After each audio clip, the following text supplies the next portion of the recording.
Ma femme, Madame Loisel, est une de ces jolies et charmantes jeunes femmes nées comme par une erreur du destin dans une famille d'employés. Elle n'avait pas de dot. Alors elle se laissa marier à moi, un simple commis du ministère de l'Instruction publique. Elle souffre de la pauvreté du logement, de l'usure des sièges, de la laideur des tissus. Je pense que cette invitation lui fera plaisir. Bonsoir, Charles. Bonsoir. Bonsoir, Mathilde. Ah, ma journée de travail a été éreintante. Je suis épuisé. Ivan, excuse-moi. Ivan! Oh, qu'as-tu, ma chérie? D'abord, je n'en peux plus de notre bonne. Elle est trop sotte. Et puis...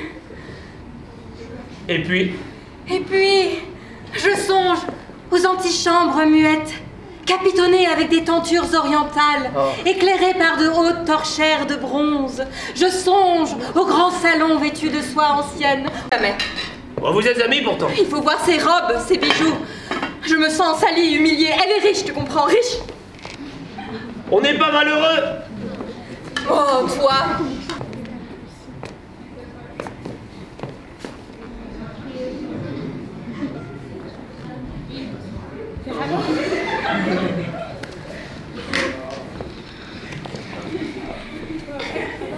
Le ministre de l'Instruction publique et Madame Georges Ramponneau prie Monsieur et Madame Loisel de leur faire l'honneur de venir passer la soirée à l'hôtel du ministère le lundi 18 mai. Que veux-tu que je fasse de cela? Hein, que dis-tu, ma chérie? Qu'y a-t-il? Enfin, que dis-tu? Que veux-tu que j'en fasse de ton invitation? Je ne sais pas, je ne sais pas, je pensais que ça te ferait plaisir. Tu ne sors jamais. C'est une occasion et une belle. Oh, écoute, tu verras là tous les gens officiels, tout le grand monde. Mais que veux-tu que je me mette sur le dos pour aller là-bas? Ça, je ne sais pas. Tiens, ta robe avec laquelle tu vas au théâtre, elle me semble très bien à moi. Non, qu'y a-t-il? Et quand je ne peux aller à cette fête? Combien cela coûterait-il? Une toilette convenable que tu pourrais remettre en d'autres occasions, quelque chose de très simple. Je ne sais pas au juste, mais il me semble qu'avec 400 francs, je pourrais obtenir une robe, disons, acceptable. Ah oui, 400 francs tout de même. Tu vois, tu ne veux pas. Mais non, mais ce n'est pas cela, mais je gardais cet argent pour m'acheter un fusil. Écoute, je ne peux tout de même pas accepter que ma femme n'ait rien à se mettre. Je te donne 400 francs. 400 francs, mais tâche d'en faire bon usage. Qu'en penses-tu? Bon, c'est une très belle robe. Combien a-t-elle coûté? Elle coûtait 450 francs, mais on me l'a laissée pour 420. Oui, à ce prix-là, tu dois être contente. Oui. Ah mais si, c'est une très belle robe, je t'assure. Mais ce n'est pas la robe le problème.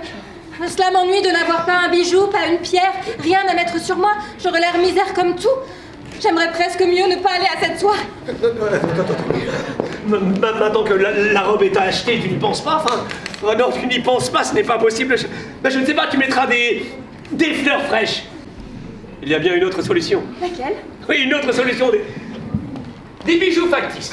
Non, de faux bijoux qui imitent les vrais. Oh non, j'aurais trop peur de m'apercevoir, de m'approcher de qui que ce soit, de peur qu'on ne s'aperçoive que ce ne sont pas des vrais. Mais personne ne peut faire la différence.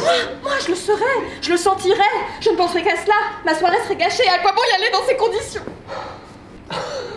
Parce que tu es bête. Parce que je suis bête. Ce que je suis bête, non mais...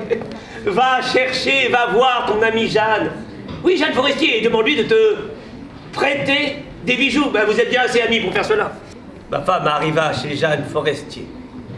Son amie, à qui elle conta sa détresse.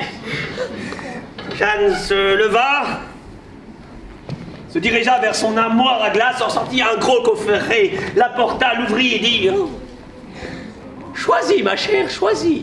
Si, ma chère, si, je ne sais pas, cherche, je ne sais vraiment pas ce qui pourrait te plaire. Et tout d'un coup, ma femme découvrit dans un coffret marron une superbe rivière de diamants.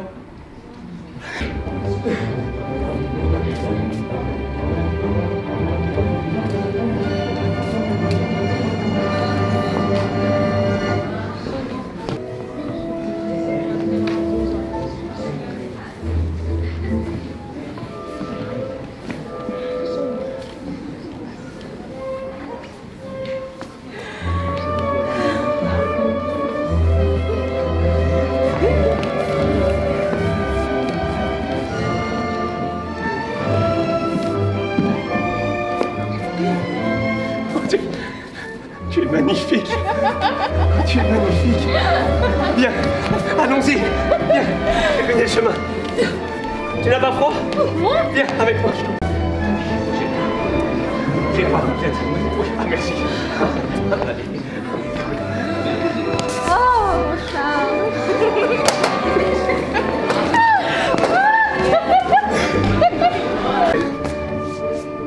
Monsieur le ministre. Monsieur Loisel. Monsieur le ministre. Monsieur Loisel. Monsieur le ministre. Déjà 4 heures du matin. Comme le temps passe vite quand nous sommes heureux. Laisse-moi rêver encore un peu.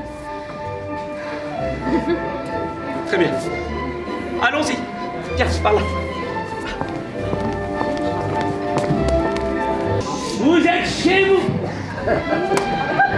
Ah, enfin à la maison. Quelle soirée. Oh, décidément, mes collègues, je les préfère au travail.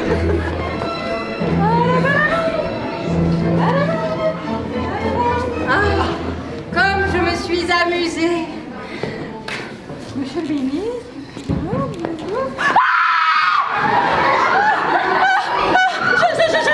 Je n'ai plus la rivière de diamants de Madame Forestier. Non, ce n'est pas possible. Ce n'est pas possible. Que dis-tu? Que dis-tu, ma chérie? Je l'ai perdue. Je ne trouve plus la rivière de diamants de Madame. Attendre. Tu es sûr qu'il n'y a pas d'autre solution? La police n'a aucune piste. Les annonces dans les journaux n'ont rien donné. Faut t'aviser à remplacer ce collier. Maison Boucheron, 150 allée de Valois au Palais Royal. Parfait. Allons-y. Bonjour, monsieur le joaillier. Oui, voilà la parure que nous avons perdue. Voilà la parure que nous avons perdue, enfin ce qu'il en reste. Pardon? Vous n'avez pas vous-même fourni le bijou, vous n'avez fait que fournir l'écrin? Ah, très bien. Et seriez-vous capable de nous en fabriquer un semblable en tout point à celui que nous avons perdu? Ah, très bien. Et il faut compter sur quel prix? T'as entendu? 36 000 francs. Merci, monsieur. Oui, nous emprunterons. Écoute, ma chérie, il faudra sans doute faire quelques économies dans notre train de vie. Alors, comment s'est-il passé? Comment cela s'est-il passé? Tu aurais dû me la rendre plus tôt, car j'aurais pu en avoir besoin. Voilà ce que Jeanne Forestier m'a répondu. Elle n'a rien remarqué en ouvrant la boîte. Oh, elle n'a même pas pris le temps de l'ouvrir et l'a rangée directement dans la coiffeuse. J'avais tellement peur, Charles, qu'elle s'aperçoive que ce n'était pas la parure qu'elle m'avait prêtée. Qu'aurait-elle pensé? Qu'aurait-elle dit? Ne m'aurait-elle pas prise pour une voleuse? Ne t'inquiète plus de rien. Tout cela est terminé. L'emprise sont partis d'ailleurs. Tout d'un coup, héroïquement, il fallait payer cette dette effroyable. Elle paierait. Après avoir renvoyé la bonne, nous avons déménagé. Oui, nous avons loué une toute petite chambre, une mansarde sous les toits. Ma femme connut désormais la vie horrible des nécessiteux.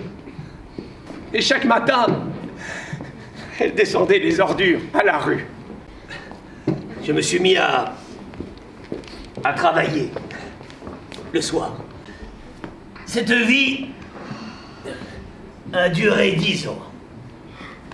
10 ans d'efforts et de privation. Mais nous y sommes parvenus. Nous avons tout remboursé. Avec le taux d'usure et les intérêts accumulés. Tu sembles peiné. Que se passe-t-il? Comme nous étions dimanche aujourd'hui, je suis allée faire un tour sur les Champs-Élysées pour me délasser des besognes de la semaine. Tout à coup, j'ai aperçu une femme qui promenait un enfant. Oh, c'était Madame Forestier. Toujours jeune, toujours belle, toujours séduisante. J'avais envie d'aller lui parler et maintenant que nous avions payé, je pouvais tout lui dire. Bonjour, Jeanne. Elle ne me reconnaissait pas, mais s'étonna d'être appelée ainsi par une pauvre femme du peuple. Elle a balbutié. Mais, madame, je ne sais, vous devez vous tromper. Non, je suis Mathilde Loisel. Oh! Jeanne a alors poussé un cri. Oh, Mathilde Loisel, mais comme te voilà changée. Oui, j'ai eu des jours bien difficiles depuis que je ne t'ai vue, et bien rudes, et tout cela à cause de toi. De moi? Mais comment cela? Tu te rappelles cette parure de diamant que tu m'as prêtée pour aller à la fête du ministère? Oui, eh bien, je l'ai perdue. Comment? Puisque tu me l'as rapportée? Je t'en ai apporté une autre toute pareille. Et voilà 10 ans que nous la payons. Tout est remboursé. Et je suis rudement contente. Oh, mais ma pauvre Mathilde, la mienne, celle que je t'ai prêtée, était fausse. Elle valait au plus 500 francs.